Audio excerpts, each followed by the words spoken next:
વિજય વિલાસ palace, જે તમને ક્યાં જોવા મળશે? કચ્છના માંડવીની અંદર જોવા મળશે. તો કચ્છ જિલ્લાના માંડવીના દરિયાકાંઠે વર્ષ 1920માં સ્થાપિત આ મહેલનું બાંધકામ વિશાળ બગીચાઓની વચ્ચે કરવામાં આવ્યું છે. આ પણ હું હમણાં જ વિઝિટ કર્યો હતો. તો આ પણ તમે જશો કચ્છની અંદર તો માંડવી છે. તો માંડવીના દરિયા કિનારા, માંડવી તમને ખબર છે એક પ્રાઇવેટ બીચ પણ ત્યાં છે. તો માંડવીના દરિયા કિનારાની બાજુમાં જ જેનો રસ્તો છે ને એ બગીચાઓની વચ્ચેથી છે. તો તમારે વ્હીકલ છે દૂર જ પાર્ક કરીને પછી તમારે ચાલતું જવાનું છે, એની અંદર એન્ટ્રી મારવાની છે અને એમાંથી ચાલતા ચાલતા એટલે કે જે બાગ બગીચા છે એનાથી વચ્ચે થઈને પસાર થઈને આ મહેલની વિઝિટ કરવાની થાય છે.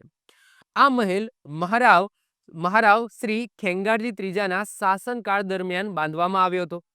તેમના પુત્ર અને રાજ્યના વારસદાર યુવરાજ શ્રી વિજયરાજી છે. તો વિજયરાજીના નામ પરથી આ મહેલનું નામ વિજય વિલાસ પેલેસ રાખવામાં આવ્યું છે. તો આ વિજય વિલાસ પેલેસ ક્યાંથી આવ્યું?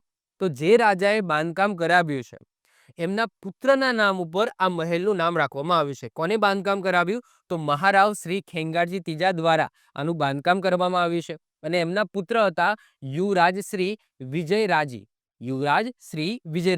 અને આ વિજયરાજીના નામ ઉપરથી આ જે વિજય શબ્દ છે એ લઈને આ વિજય વિલાસ પેલેસ આવું નામ રાખવામાં આવ્યું છે. લાલ રેતાળ પથ્થરોથી બનેલો આ મહેલ એક મુખ્ય ગુંબજ ધરાવે છે. એ તમે જોઈ શકો છો, આ મુખ્ય ગુંબજ છે અને તેની ચોતરફ એટલે કે ચારે બાજુ તમને બંગાળી ગુંબજો જોવા મળશે. એની ચારે બાજુ તમને ગુંબજો જોવા મળશે. અહીંયા તમે જોઈ શકો છો. જો આ મુખ્ય ગુંબજ છે, એમાં આ ખૂણામાં, ચારે ખૂણામાં આ બાજુ અને એક પેલી બાજુ પણ હશે. તો આ રીતના ચાર ખૂણામાં તમને બંગાળી ગુંબજો, પછી ખૂણામાં મિનારા કોને કહીશું? તો મિનારા આપણે આને કહીશું. ઓકે, અહીંયા આઈ થિંક મિનારા આમાં દેખાતા નથી. યસ, આ મિનારા છે. Okay, sorry. તો આ છે ને આને મિનારા કહેવામાં આવે. આ જે છે ને જેના ઉપર તમને ગુંબજ જોવા મળશે તો આને મિનારા કહીશું. મિનારા ધેટ્સ મીન્સ કે આ ટાઈપનું હોય છે. આપણે મુસ્લિમ સ્થાપત્યની અંદર આપણે મિનારાની વાત કરી હતી, જે રીતના ચાર મિનારા તમને ખબર જ છે. તો ચાર મિનારા તમને ક્યાં જોવા મળશે? હૈદરાબાદમાં જોવા મળશે. એ રીતના તો આ મિનારા છે તો આને મિનારા આપણે કહીશું. તો ખૂણામાં તમને મિનારા જોવા મળશે એટલે આ ખૂણામાં આ જે છે ને આને તમે મિનારા કહી શકો. ઓકે, તો આ છે તમારા મિનારા. તો ખૂણામાં મિનારા અને રંગીન કાચની બારીઓ પણ તમને જોવા મળશે. એ તમે બારી જોઈ શકો છો કે તમને રંગીન કાચની બારીઓ જોવા મળશે. આગળ વાત કરીએ, છત પરથી દેખાતો નજારો પ્રભાવશાળી છે. તમે એની અંદર ઉપર પણ જઈ શકો છો અને નીચે ઉતરવા માટે એક સાંકડો ગોળ રસ્તો છે. એવું પણ સરસ મજાની આની અંદર વ્યવસ્થા છે.